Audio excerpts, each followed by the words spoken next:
तो दोस्तों, ये वीडियो पूर्णतः आधारित है क्लास 12 के हिंदी सब्जेक्ट चैप्टर नंबर 9, जिसका नाम है जन जन का चेहरा एक। इसके पहले के जो भी वीडियो हैं, जो भी पार्ट हैं, उसके वीडियो आप लोग जा करके प्लेलिस्ट में देख लीजिएगा। जन जन का चेहरा एक, इसके लेखक का नाम है गजानन माधव मुक्तिबोध। तो सबसे पहले हम लेखक परिचय देखेंगे, उसके बाद में ऑब्जेक्टिव क्वेश्चन को देखेंगे। कह रहा है कि मुक्तिबोध जो थे हिंदी प्रमुख कवि, चिंतक, आलोचक एवं कथाकार गजानन माधव मुक्तिबोध का जन्म जो होता 13 नवंबर 1917 ईस्वी को 1917 ईस्वी को मध्य प्रदेश के ग्वालियर जिले के एक छोटे से गांव जिसका नाम है सियोरपुर में हुआ था। इनके पिता का नाम था माधव, होना चाहिए माधव गज मुक्तिबोध, और माता का नाम था माता का नाम था पार्वती और इनकी माता का नाम था। कह रहे कि इन्होंने अपनी प्रारंभिक शिक्षा उज्जैन, विदिशा, अमझग, सगदारपुर आदि स्थानों से प्राप्त किया। 1931 में उज्जैन के माधव कॉलेज से ग्वालियर बोर्ड की मॉड्यूल परीक्षा पास की तथा 1935 में डती कॉलेज में इंटरमीडिएट पास की। 1935 ईस्वी में डती नहीं, इति होना चाहिए, इति कॉलेज से इंटरमीडिएट पास की इन्होंने। 1938 में होलकर कॉलेज इंदौर होना चाहिए, इंदौर से बीए तथा नागपुर विश्वविद्यालय से 1953 में हिंदी विषय में एमए की। करके मुक्तिबोध 20 वर्ष की उम्र में ही बड़नगर मीडिया स्कूल के मास्टरी की नौकरी करने लगे। इसके बाद उन्होंने सुजालपुर, उज्जैन, कोलकाता, इंदौर, मुंबई, बंगलौर, बनारस, जबलपुर आदि स्थानों पर अलग अलग कई नौकरियां की। करे कि मास्टर जी से वायुसेना में, वहां से पत्रकारिता तथा इससे पार्टी तक आए। 1948 ईस्वी से सितंबर 1965 तक के वे नागर में प्रकाशन एवं सूचना विभाग के पत्रकार के रूप में रहे। उसके बाद में 1954 से 1956 तक नागपुर से ही रेडियो के हिंदी प्रादेशिक सूचना विभाग में रहे। 1954 में उन्होंने नागपुर से निकलने वाला ये इम्पोर्टेंट है, नया खून पत्रिका का संपादन किए थे।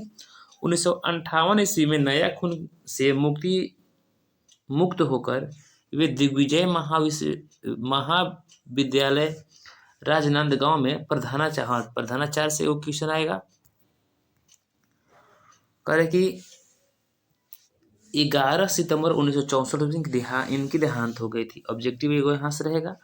इनकी साहित्यिक रचना गजानन माधव मुक्तिबोध की लेखन यात्रा का प्रारंभ तार सप्तक से एक कवि के रूप में हुआ। तार सप्तक जो है मतलब कि कवियों का रचना है, उन्हीं से इनका जो प्रारंभ हुआ लेखन यात्रा।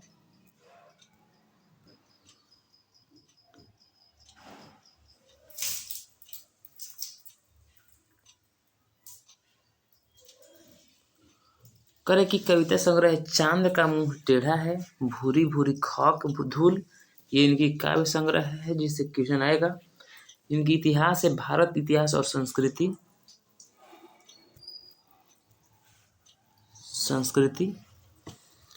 करे कि इनकी रचनाएं नेमीचंद्र जैन के संपादन में मुक्तिबोध रचनावली नाम से 6 खंडों में गजमल प्रकाशन में प्रकाशित हुई। मुक्तिबोध का उदय प्रयोगवाद के यहाँ से एगो क्वेश्चन आएगा, प्रयोगवाद के कवि के रूप में हुआ था। इसके अलावा उनकी कुछ भाषागत विशेषताएं हैं। मुक्तिबोध नई कविताओं के कवि हैं। उनकी संवेदना तथा ज्ञान की परंपरागत व्यापक ये ज्ञान की व्यापक है। उनकी संवेदना तथा ज्ञान की परंपरा व्यापक है। परंपरा होना चाहिए, परंपरा व्यापक है, कोई नहीं, इससे मतलब नहीं है। इनकी रचनाएं अपनी विशिष्ट काव्य शिला के कारण एक अलग प्रभाव छोड़ती है। इनकी कविताओं में भी ये सब बस देख लीजिएगा एक बार,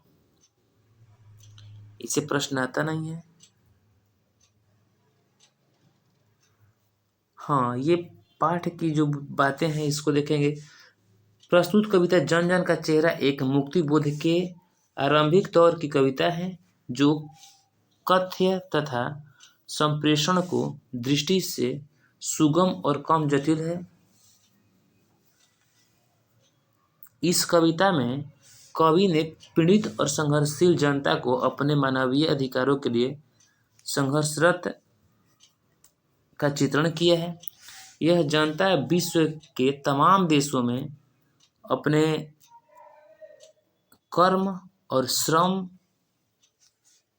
न्याय, शांति, बंधुत्व की दिशा में प्रयासरत है। कवि जनता की अंतर्वर्ती एकता को कथ्य बनाकर संघर्षकारी संकलन में प्रेरणा और उत्साह का संचालन करता है।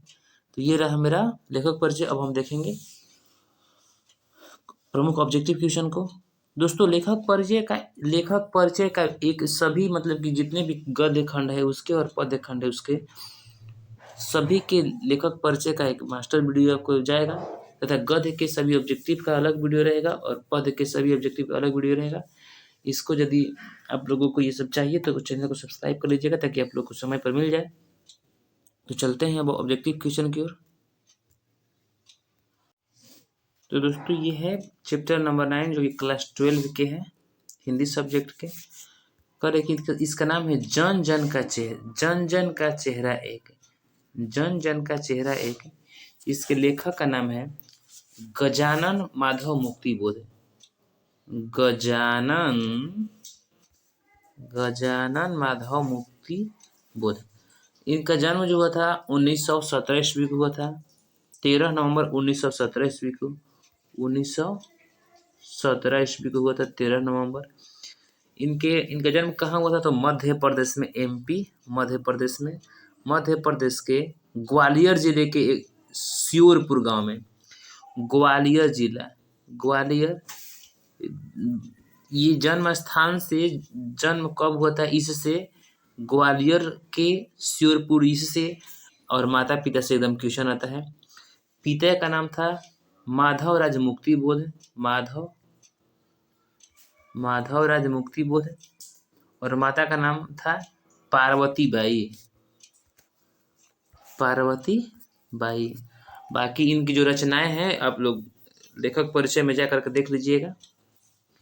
तो आगे बढ़ते हैं। कह रहा है कि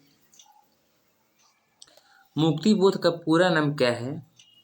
तो गजानन माधव मुक्तिबोध है। कह रहा है कि दानव दुरात्मा एक, मानव की आत्मा एक। दानव दुरात्मा एक, मानव की आत्मा एक। यह पंक्ति किस शीर्षक कविता की है? तो ये हो जाएगा आप लोगों को जन जन का चेहरा एक। करे कि मुक्तिबोध ने MA किस विषय से किया था? तो मुक्तिबोध MA जो किए थे हिंदी सब्जेक्ट से किए थे। मुक्तिबोध का जन्म स्थल कहाँ है? तो श्योरपुर कर दिया। यदि राज्य का नाम कहता है तो MP, और यदि जगह तो ग्वालियर। कह रहा है कि हिंदी साहित्य में गजानन माधव मुक्तिबोध का उदय कैसे हुआ? तो एक प्रयोगवादी के रूप में हुआ था। करे कि काठ का सपना किसके द्वारा लिखी गई है? काठ का सपना गजानन माधव मुक्तिबोध के द्वारा।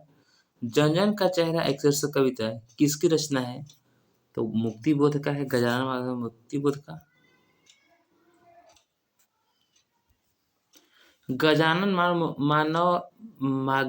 माधव मुक्ति बोध का जन्म कहाँ हुआ था? तो यहाँ तो कोई जगह ही नहीं है। मध्य प्रदेश में हुआ था, मध्य प्रदेश। ये इसमें कोई ऑप्शन ही नहीं है। छत्तीसगढ़ दे रहा है, ये बिल्कुल गलत है। मध्य प्रदेश में हुआ था, इसका ऑप्शन ही गलती है। इसका आंसर जाएगा मध्य प्रदेश। मुक्ति बोध ने किस विश्वविद्यालय में से एमए किया? तो नागपुर विश्वविद्यालय से। करे कि मुक्ति बोध ने नागपुर से निकलने वाली किस पत्रिका का संपादन किया था? तो नया खून का। मुक्ति बोध ने दिग्विजय महाविद्यालय राजनांदगांव में प्रधानाध्यापक के पद पर कब से काम करना शुरू किया? तो 1958 से। करे कि मुक्ति बोध ने नागपुर के प्रकाशन तथा सूचना विभाग में किस रूप में नौकरी की? पत्रकार के रूप में। मुक्ति बोध निराला किस तरह के कवि हैं? तो क्रांतिकारी कवि हैं। मुक्ति बोध के कविता संग्रह का नाम क्या है? चांद का मुंह टेढ़ा।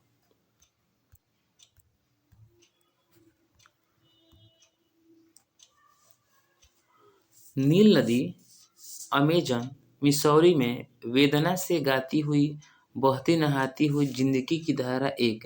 यह पंक्ति किस शीर्षक कविता से है? तो जन का चेहरा एक। मुक्ति बोध के अनुसार ज्वाला कहाँ से निकलती है? तो जनता से ही निकलती है। करे कि अज्ञे द्वारा संपादित तार सप्तक के एक कवि के रूप में कौन सामने आए?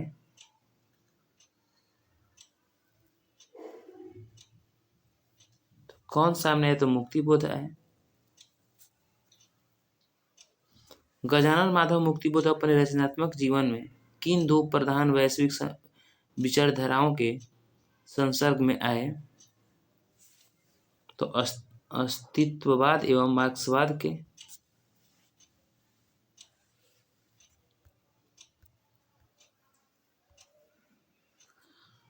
करे कि किन्होंने प्रायः लंबी कविताएं ही लिखी है? तो ये मुक्ति बोध जी ने, गजानन माधव मुक्ति बोध। कौन सी रचना मुक्ति बोध की है? तो ये हो जाएगा जी नहीं, मुकुल नहीं है। ये हो जाएगा कामायनी एक पुनर्विचार। कामायनी एक पुनर्विचार इनकी रचनाएं हैं।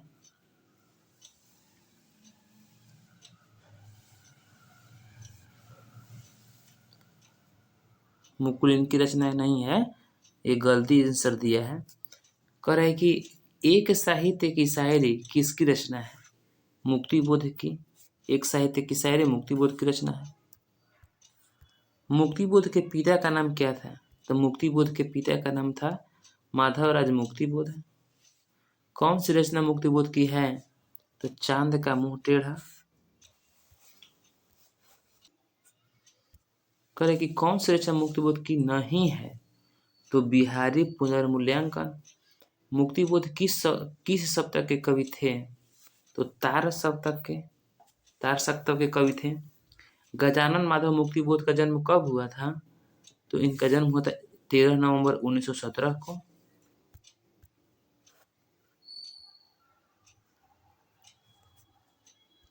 मुक्ति बोध की मां का नाम क्या था? तो पार्वती बाई। मुक्ति बोध ने किसका संपादन किया था? तो नया नाखून का। कौन सी कृति मुक्ति बोध की है? तो चांद का मुंह टेढ़ा है, गलती है, इसका आंसर गलत दिया है। चांद का मुंह टेढ़ा। जन का चेहरा एक रचनाकार कौन है? तो गजानन मुक्ति बोध। मुक्ति बोध की कविता है जन का चेहरा एक।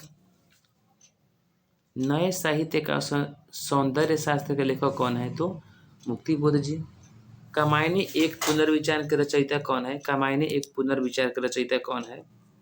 तो कमायने एक पुनर्विचार रचयिता वही मुक्तिबोध जी हैं।